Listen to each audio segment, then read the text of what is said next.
I'm just gonna say it right away. All cops can go fuck.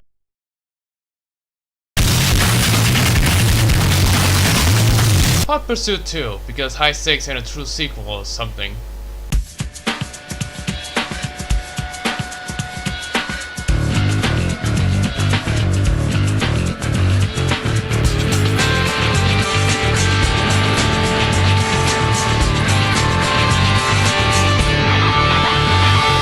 Welcome to the end of the first era.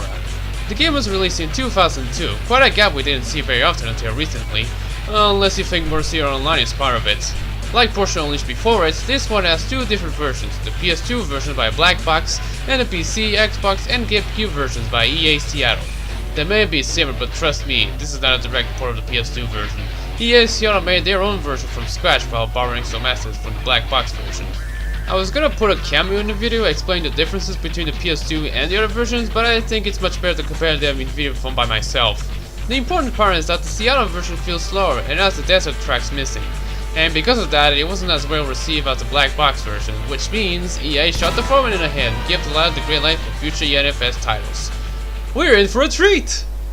Okay, usually I don't talk about intros in Need for Speed, but this one is freaking awesome. A Murcielago and a 360 Spider racing each other, and flee from the cops while an action cop plays in the background. Coupled with the intensity and awesome music, it pumps it with excitement, which makes it even more memorable. Ah, fuck! Despite everything, the menus are stuck in 800 by 600 this time. It would be fun in CRT monitors with quick signal changes, but if you want something like this LCD one, it can get quite annoying if you like playing in larger resolutions at full screen. This iteration has two career modes, Tournament and Hot Pursuit. Basically this one has cars while this one doesn't, and it's the easy mode of sorts. The events are made up in trees where you must finish one to progress, as long as the line goes to the next one of course. They come in a variety of game types, single races, time attacks, knockouts, championships, and exclusive to Hot Pursuit being a cup. I'll get to that later. Finishing on it first gives you points that you can spend on unlocking cars and tracks, unlike the PS2 version where winning some unlocks them. This is a far cry from the previous and even the next ones. Cars are provided for you for events, you can't put custom colors, no buying stuff in the PS2 version at least, and many less. This feels like a retread, not a proper sequel to Hot Pursuit, but let's not spill my final thoughts yet. For cars, it's the usual assortment of exotics like the beautiful Z8, the return of the extravagant Viper, and the Australian engines from Ford and Holden. Now for our regions! Speaking of which, I'm guessing the developers tried to do some sort of regional locking like the previous games, as evidenced by the aforementioned Australian cars and the two Speedsters, the Opel Speedster and the Vauxhall VX220. Sorry. I know you want to appeal to everyone, but at least pick one. There are a few cars that are unlocked from the start, including the Mustang Cobra R and the M5. The rest has to be unlocked by buying them. It became a staple in other titles. I have the first few weak ones and 2 or 3 faster ones available to drive from the start. In total, not including the Pursuit variants and the NFS edition ones, it has 24 cars, including the Crown Victoria. Finally, a playable Panther! Speaking of NFS editions, these are upgraded versions of most cars and feature unique colors and vinyls, although it's much more prevalent in the PS2 version, a few of them mimicking famous race car liveries. These are more expensive than the regular ones and are only available in arcade modes, at least in the PC version. But back to the cop cars. The Diablo you see in the intro cutscene isn't available in the PS2 version, so at least this one has an advantage.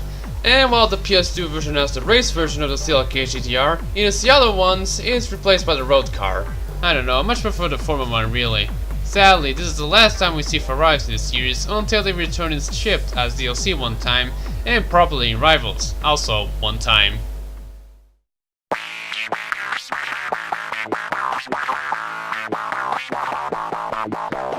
Now, if you played the PS2 version, the controls are quite responsive, snappy, and quite enjoyable. In the PC version, oh god, it's so heavy. Analog control is fine, it's just that handling is quite heavy and slippery most of the time. I'm playing it with a PS2 controller connected to an adapter, and it works alright, although I bought it used and I have to endure the drawback of sensitive controls and stock shoulder buttons. Playing with a keyboard is okay, although doing so will get you compared to someone playing cards with a fork. Oh shooty, funny has uploaded the results now? Honey, if your rebuttal is much longer than my blackface friend, you already lost me. Despite supporting loads of controllers, it doesn't recognize all of them, like this one. So if you want the game to detect the controller you're currently using, or simply make it work for it, you open a config file in the controllers folder named defaults, simply copy and paste one of the controller segments, and replace the name with a specific one. Anyways, the physics are great most of the time. It's quite similar to Portion Unleashed, but more arcadey. I witnessed a few bullcrap stuff though. What the heck was that? And holy crap, the hit detection is just horrid. The car's hitboxes are slightly bigger than the cars themselves, meaning you're gonna hit posts, cars, and other stuff more often. That doesn't irritate me more, nope. For damage, it's all visual pizzazz, and it isn't as ridiculous looking as High 6 or even Portion Unleashed for that matter. Although it isn't that noticeable unless you had a big crash or you're playing in pursuit mode. If not, well, this trail smoke will clear up, but what is even the point if it has no effect on mechanical stuff whatsoever? I quite like it though, at least I won't complain even more about Hot Pursuit mode. As you can see on the left side, there's a point system. In the PS2 version, you earn them by getting positions, reaching speeds, getting air, evading police, leading laps, all that stuff. It's a system that got carried over to Underground. In the other versions, you'll get them by evading cops, depending on the intensity, leading laps, and earning medals. That's just pitiful. As for the AI... Sorry, what I meant to say is, it's a hot mess! In the early stages of tournament mode in the PC version, it's quite laughable considering how you can get far away from the pack, but oh dear, in the later stages they can pit it like there's no tomorrow. If that happens or you make a mistake, say hello to them forgetting to slow down and crash onto you when you're trying to recover. This is just dreadful. Like, look at this. I can't go left when this bozo keeps pushing me, following his racing line. Like, leave me alone. And once I got free, they reset their car. And don't get me started on the rubber banding. And the cops. Oh god, the cops. Alongside the annoying traffic cars and other stuff, they make Hot Pursuit mode a living nightmare. They not only relentlessly pit you and push you to the side, they send helicopters to drop explosive barrels. Explosive freaking barrels at you! And unless you turn off the special camera settings, if you hit them, you're forced to see a 360 spin of your car. If that's not annoying, in the PS2 version they can launch missiles at you, so if you're not careful, you're really screwed. There is a saving grace where you get up to 3 strikes when you get busted in the PS2 version, but on any other version, you're freaking nicked once, and you're out! Like that! Finally! Something else that I can rage over! In the Seattle version, there are a total of 12 tracks to choose from, with only 2 unlocked from the start. As I mentioned before, the PS2 version has 3 extra tracks set in the desert, making the list 15. Why aren't they included here? Is it because the PC version is stored in a CD? This is released on the Xbox and GameCube, where the discs have more space. They could have just released it on a DVD, or at least on 2 discs. Like in the first Hot Pursuit, they have a shared theme. 2 circuit races and 1 sprint race each. 3 for the coasts, 3 for the outer mountains, 3 for the tropical island, and 3 for the Mediterranean Sea. I love the look of the tracks, although the PS2 counterparts are arguably better. It's just that they're so effing long. The shortest out beat the Alpine Trails at 3.8 kilometers long, yet it feels really long compared to national forests. It's the amount of coordinates that changes everything, you know. The tracks are just so long that they can make tournament mode really tedious early on. But it's only 2 laps if you take out the fact that this track, Palm City Island, can take up to 4 minutes per lap with something like a TS50, and there's no night driving, no weather options, you're stuck with 1 sky. As I mentioned before, the cops are a real pain in the ass, but they can sometimes be dumb. At times they initiate pursuit when you're ahead of them, while at other times they have a delayed reaction. And I love how the cops just stop pursuing you when this bar is depleted. 31 County, I'm ending this pursuit in the interest of public safety. Yeah, never mind the fact that the suspect is speeding and crashing into cars. You can still play as cops in which, in this version, you bust as many races as you can before time runs out. You can do it by crashing into them until their bar is depleted. Someone is playing Burnout a lot. Wait. In the PS2 version, you have to bust all set amount of racers, similar to Hot Pursuit 1. And thank God that I can drive a Mercedes or a Ferrari in Hot Pursuit mode. I had blue balls until reaching this iteration. As for descriptions, it's very simplified. You only get to hear a short one when clicking on this button. And like I said, it has 2 voices, one for tracks and another for cars. I wish I could play them, but I have the Spanish version, they only have one for just the tracks. For cars, it's silent, so you have to rely on the specs slowly scrolling on the top. While I don't mind much, I'm kinda bummed out that I don't have the complete thing. For graphics, they're fine even for today's standards. Cars are just weird looking for me though. I mean, yeah, it's made in 2002, but some of the cars, especially the McLaren F1, feel so off.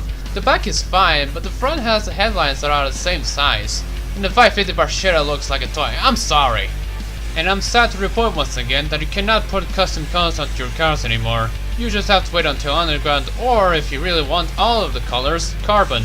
More sad is that there's no cockpit view anymore in neither version, but you can still see your driver doing your actions. While you can change your gender in the PS2 version, here you're stuck with a male driver. I would be disappointed, but at least there's a mod that replaces him. It doesn't replace the cop driver though.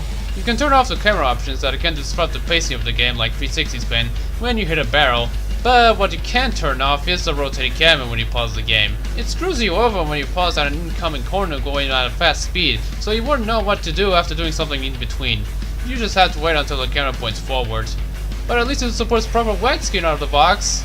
For sound, it's similar to High 6 and later Underground, with the cars sound landing like them. As for Radio Shatter, it's like in Hot Pursuit 1 where they don't overlap in between. For music, it's mostly licensed songs, with original ones by Rom DiPrisco, just one, and Matt Reagan. It's quite catchy and great, and after hearing Hot Action Cop many times, I can't get it off of my head! At least it's not the uncensored version. As much as I like hearing original versions, I have my limits. Unfortunately, this is the last time we hear any original songs made for the game until Most Wanted. You can say anything about a few rap songs from the next games as they're exclusive, but I don't consider them original. I've got nothing against rap music though. Unless that song name is called Get Low. Now, should I recommend getting Hot Pursuit 2? I mean, it's quite fun, but it's also infuriating in either version. I suggest getting the PS2 version as it's the more complete version, even if it misses a few cop cars. For the PC version, if you want mods, you have to replace one of the cars in the game. You can't add any vehicles anymore, unless you're really clever about it somehow. Either way, it kind of feels like a retread, and yet it can be enjoyable, so it's probably not a bad deal. On the other hand though, the cops can kiss my ass! Now, after the release of the game, EA Seattle got the axe, and so Black Box got the green light to make NFS titles for every home console release at the time. Not only that, but they also made a turning point by focusing on tuner cars with Underground. But I already reviewed that game with someone else, so stay tuned for UG2. Here's a preview of it. Wait, no, this isn't right.